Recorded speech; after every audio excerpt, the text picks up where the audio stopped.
ನಮಸ್ಕಾರ. ನಾವೆಲ್ಲರೂ ನಮ್ಮ ಸ್ಮಾರ್ಟ್ಫೋನ್ ಸ್ಲೋ ಆದಾಗ ಸಾಫ್ಟ್ವೇರ್ ಅಪ್ಡೇಟ್ ಮಾಡ್ತೇವೆ, ಹ್ಯಾಂಗ್ ಆದಾಗ ರೀಸೆಟ್ ಮಾಡ್ತೇವೆ ಅಲ್ವಾ?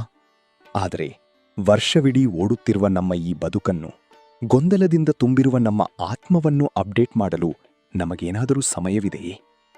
ಸನಾತನ ಧರ್ಮವು ನಮಗೆ ಇಂತಹದೊಂದು ಅದ್ಭುತ ಅವಕಾಶವನ್ನು ನೀಡಿದೆ. ಅದೇ ಅಧಿಕ ಮಾಸ.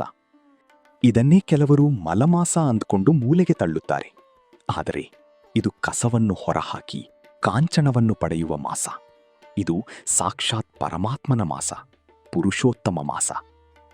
ನಮ್ಮ ಪಂಚಾಂಗವು ಕೇವಲ ನಂಬಿಕೆಯಲ್ಲ, ಅದು ಪರಿಶುದ್ಧ ವಿಜ್ಞಾನ. ವಿಜ್ಞಾನದ ಭಾಷೆಯಲ್ಲಿ ಹೇಳಬೇಕೆಂದರೆ, ಸೂರ್ಯನ ಚಲನೆಯ ಆಧಾರದ ಮೇಲೆ ಒಂದು ಸೌರವರ್ಷಕ್ಕೆ 365.24 ದಿನಗಳಾದರೆ, ಚಂದ್ರನ ಚಲನೆಯ ಆಧಾರದ ಮೇಲೆ ಕೇವಲ 354 ದಿನಗಳು ಮಾತ್ರ ಇರ್ತವೆ. ಪ್ರತಿ ವರ್ಷ ಈ ಎರಡರ ನಡುವೆ 11 ದಿನಗಳ ವ್ಯತ್ಯಾಸ ಉಂಟಾಗುತ್ತದೆ.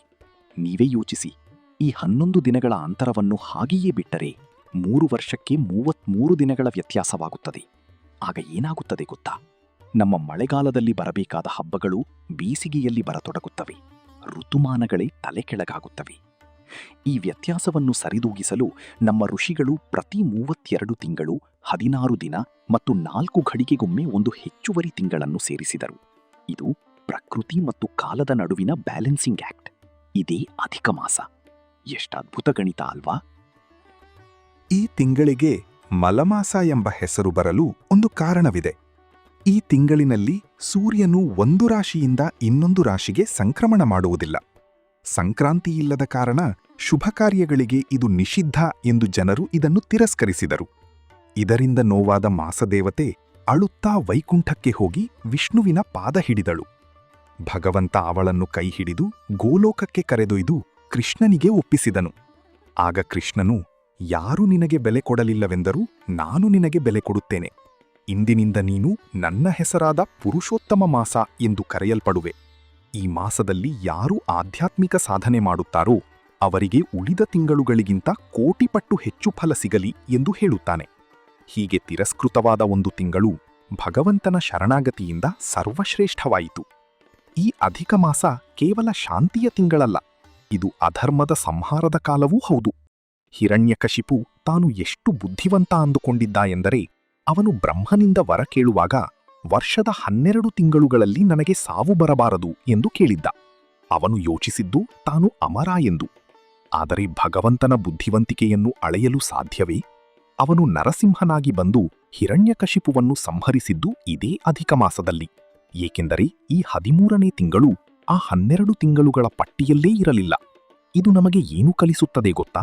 ನಮ್ಮ ಅಹಂಕಾರವು ಎಷ್ಟೇ ಗಣಿತದ ಸೂತ್ರಗಳನ್ನು ಹಾಕಿದರೂ ದೈವಿಕ ನ್ಯಾಯದ ಮುಂದೆ ಅದು ಗೆಲ್ಲಲಾರದು. ನಮ್ಮ ಕರ್ನಾಟಕದ ಮಣ್ಣಿನಲ್ಲಿ ಈ ಮಾಸಕ್ಕೆ ವಿಶೇಷ ಕಳೆಯಿದೆ. ಇಲ್ಲಿ 33 ಎಂಬ ಸಂಖ್ಯೆ ಜಾದೂವಿನಂತೆ ಕೆಲಸ ಮಾಡುತ್ತದೆ. 33 ಕೋಟಿ ದೇವತೆಗಳ ಸಂಕೇತವಾಗಿ 33 ಕಜ್ಜಾಯಗಳನ್ನು ಅಪೂಪ ದಾನ ಮಾಡುವುದು ಇಲ್ಲಿನ ಪದ್ಧತಿ. ಕಜ್ಜಾಯವೇ ಯಾಕೆ? ಯಾಕೆಂದರೆ ಅದರಲ್ಲಿರುವ ಸಣ್ಣ ಸಣ್ಣ ರಂಧ್ರಗಳು ನಮ್ಮ ಬದುಕಿನ ದೋಷಗಳನ್ನು ಪ್ರತಿನಿಧಿಸುತ್ತವೆ. ಅವನ್ನು ಭಗವಂತನಿಗೆ ಅರ್ಪಿಸಿ ನಾವು ಶುದ್ಧರಾಗುತ್ತೇವೆ ಎಂಬ ನಂಬಿಕೆ. ಈ ಮಾಸದಲ್ಲಿ ಮದುವೆ, ಮುಂಜಿಗಳಂತಹ ಲೌಕಿಕ ಸಂಭ್ರಮಗಳಿಲ್ಲ. ಯಾಕೆ ಗೊತ್ತಾ? ಪ್ರಕೃತಿ ನಮಗೆ ಹೇಳ್ತಿದೆ, ಸ್ವಲ್ಪ ನಿಲ್ಲು, ಹೊರಗಿನ ಜಗತ್ತನ್ನು ನೋಡುವುದನ್ನು ಬಿಟ್ಟು ನಿನ್ನ ಒಳಗಿನ ಜಗತ್ತನ್ನು ನೋಡು. ದಾನ ಎಂದರೆ ಕೇವಲ ವಸ್ತು ಕೊಡುವುದಲ್ಲ, ನಮ್ಮಲ್ಲಿರುವ ನನ್ನದೂ ಎಂಬ ಹಠವನ್ನು ಬಿಡುವುದು. ಅಧಿಕ ಮಾಸವನ್ನು ಕೇವಲ ಹಳೆಯ ಕಾಲದ ಸಂಪ್ರದಾಯ ಎಂದು ಮೂಲೆಗೆ ತಳ್ಳಬೇಡಿ. ಇದನ್ನು ನಿಮ್ಮ ಜೀವನದ ಡಿಜಿಟಲ್ ಡಿಟಾಕ್ಸ್ ಎಂದು ಭಾವಿಸಿ. ದಿನವಿಡೀ ನೋಟಿಫಿಕೇಷನ್ಗಳ ಹಿಂದೆ ಓಡುವ ನೀವು ಈ ತಿಂಗಳು ದಿನಕ್ಕೆ 15 ನಿಮಿಷ ಮೌನವಾಗಿರಿ. ಒಂದು ಕೆಟ್ಟ ಅಭ್ಯಾಸವನ್ನು ಬಿಡುತ್ತೇನೆ ಎಂದು ಸಂಕಲ್ಪ ಮಾಡಿ. ಈ ಬೋನಸ್ ಸಮಯವನ್ನು ನಿಮ್ಮ ವ್ಯಕ್ತಿತ್ವ ವಿಕಸನಕ್ಕೆ ಬಳಸಿ. ಮಲಮಾಸವೆಂಬ ಕಸವನ್ನು ಮನಸ್ಸಿನಿಂದ ಹೊರಹಾಕಿ ಪುರುಷೋತ್ತಮನ ಪ್ರಕಾಶವನ್ನು ಅಳವಡಿಸಿಕೊಳ್ಳಿ. ಈ ಬದುಕಿನ ರೀಸೆಟ್ ಬಟನ್ ಅನ್ನು ಒತ್ತಿ ಹೊಸ ಉತ್ಸಾಹದಿಂದ ಮುನ್ನಡೆಯಿರಿ. ಭಗವಂತ ನಿಮ್ಮ ಎಲ್ಲರಿಗೂ ಮಂಗಳವನ್ನು ಉಂಟುಮಾಡಲಿ. ಕಾಲಾಯ ತಸ್ಮೈ ನಮಃ. ಈ ಮಾಹಿತಿಯನ್ನು ನಿಮ್ಮ ಸ್ನೇಹಿತರು ಮತ್ತು ಕುಟುಂಬದವರೊಂದಿಗೆ ಹಂಚಿಕೊಳ್ಳಿ.